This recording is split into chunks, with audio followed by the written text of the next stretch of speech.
Jammu and Kashmir is passing through a very difficult phase. From all accounts, if you see, the security situation is a cause of concern. Every day there are encounters in which people are being killed. Security forces are also laying down their lives. There is no area in Kashmir that is free from militancy. So it is obviously a matter of concern. There is very little economic activity, barring a bit of tourism.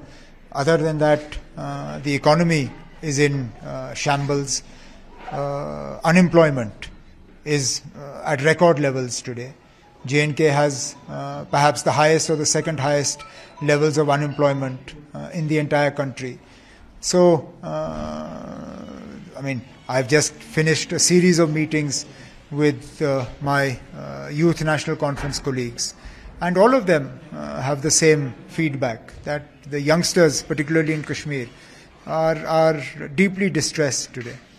Religious freedom is one of the hallmarks of a democracy.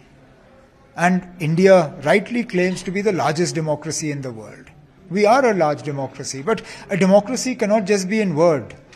A democracy must be in deeds also. Freedom to practice one's religion is one of the hallmarks of a vibrant democracy. And therefore, these sort of steps that are taken to impinge on religious freedom, what one wears, how one prays, how one eats, how is that anybody else's business? How I choose to pray is my business. It's between me and my God. What I choose to wear is between me and my God. How I choose to eat is between me and my God. I don't get to tell anybody else how they should do it. So why should somebody tell me? And I think this is unfortunate. This sort of attempt to, this move to control, this atmosphere of intolerance, it doesn't bode well for this country, because we are a large country, we are a diverse country. We are not a country of one religion. We are not a country of one culture. We are not a country of one language. We are, what makes the idea of India is its diversity. And we sell this democracy in the rest of the world when we go and talk.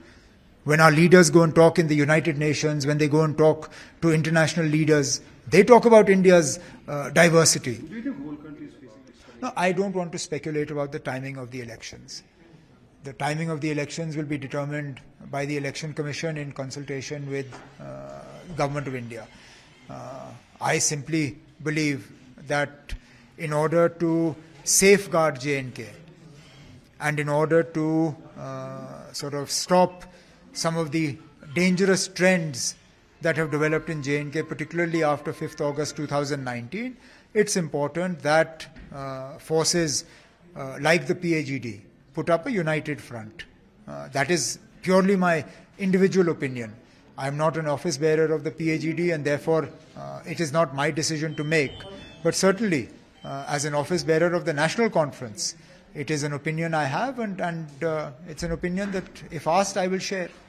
Nobody can predict who the next CM will be. Nobody, I think it would be foolish for any political party to predict how people will vote. And if there's one thing I've learnt in my years in politics, voters hate to be taken for granted. Therefore, I think the BJP would be better advised to stop making predictions like this. Leave the decision to the people. People will decide what they want. And if the DDC polls are anything to go by, then it will not be an easy task for the BJP. Well, obviously, changes in Pakistan do have an impact on Indian foreign policy, and particularly for Jammu and Kashmir. So far, on the line of control, the ceasefire has held. That is something that we welcome. Unfortunately, a conducive climate for dialogue has not yet been established. And I believe responsibility for that rests with both countries.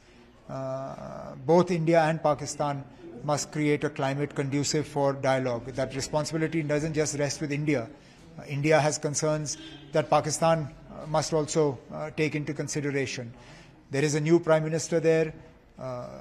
In the past, we have seen that when Prime Minister Modi visited Pakistan, he visited when Nawaz Sharif was Prime Minister. Now Nawaz Sharif's brother is the Prime Minister. Perhaps this gives us an opening. If this is an opening and it can be taken advantage of, then yes, we would definitely welcome that.